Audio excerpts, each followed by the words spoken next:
अनादि काल से कहीं कोई शिवलिंग को स्थापित किया गया है, कोई शुद्ध महापुरुष ने उस शिवलिंग को रखा है, तो स्त्रियों को उसका स्पर्श नहीं करना चाहिए, क्योंकि उसका शरीर रजस्वला में आता है।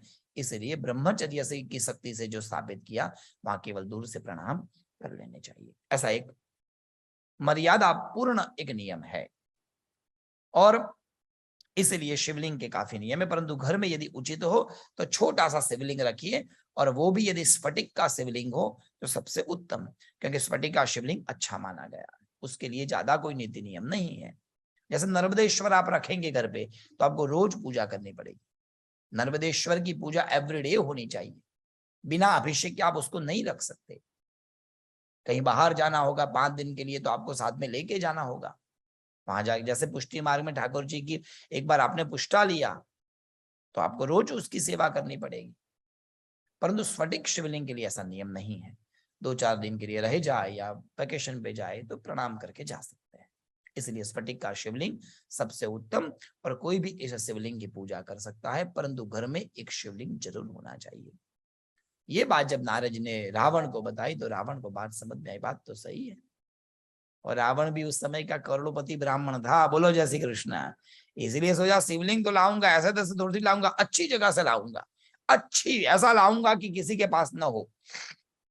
पूछा नारद जी को, कहाँ मिलेगा शिवलिंग? अरे ब्राह्मण देवता, शिवलिंग आपको चाहिए, आप तो महादेव के भक्त है, डायरेक्ट कंपनी से ले आइए, बोलो जय श्री कृष्ण। यदि महादेव अपना शिवलिंग है तो अपना स्वरूप दे तो कितना उत्तम है।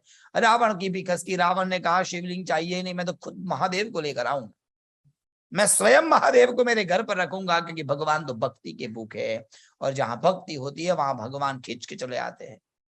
यहां से चलना शुरू किया, चलते चलते कैलाश मानसरोवर पहुंचे रावण जी, और वहां जाकर 2 हाथ जोड़ के भगवान की स्तुति की, भगवान की प्रार्थना की। भगवान खुश हुए।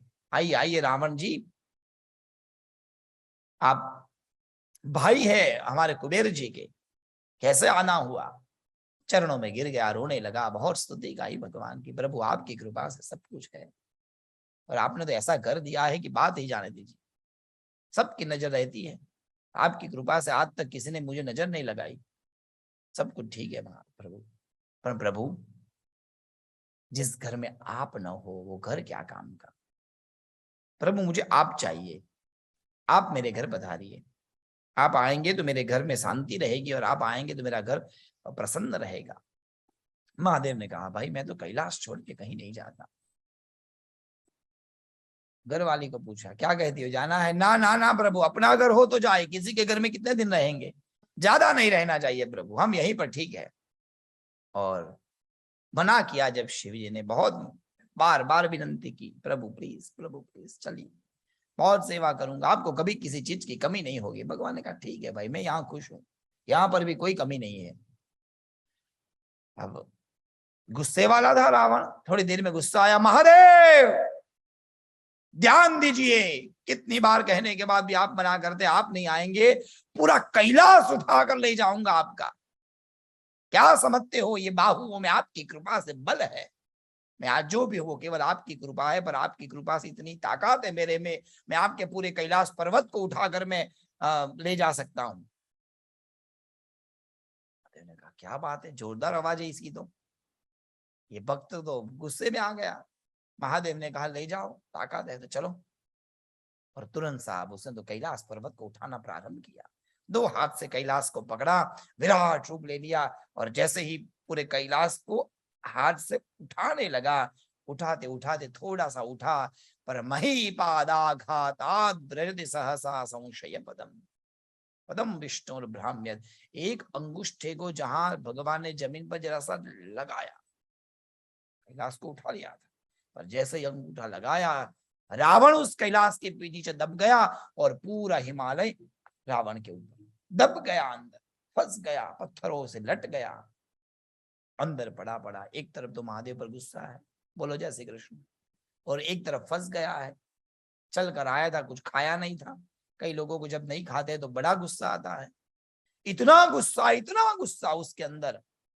और साहब, आज तक जो कोई भक्तों ने भक्ति की या स्तुति की तो सबने प्रेम से की है, पहला ये भक्त हुआ जिसने गुस्से में भगवान की स्तुति करने लगा, गुस्से गुस्से में महादेव के रूपों को, महादेव के गुणों को गाने लगा, और जो उसने गाया उसको तांडव कहा गया है, शिव तांडव स्तोत्रम। और इतना सुंदर गाया, ब्राह्मण था, सुर संगीत का जानकार था, और इतने सुंदर रीति से उसने गाया, उसको तांडव कहा गया। और उस तांडव की ध्वनि पर स्वयं महादेव नृत्य करने लगे। इतना सुंदर संगीत, इतने सुंदर शब्दावली से भगवान की उसने स्तुति गाई है, जिसको तांडव कहा गया है।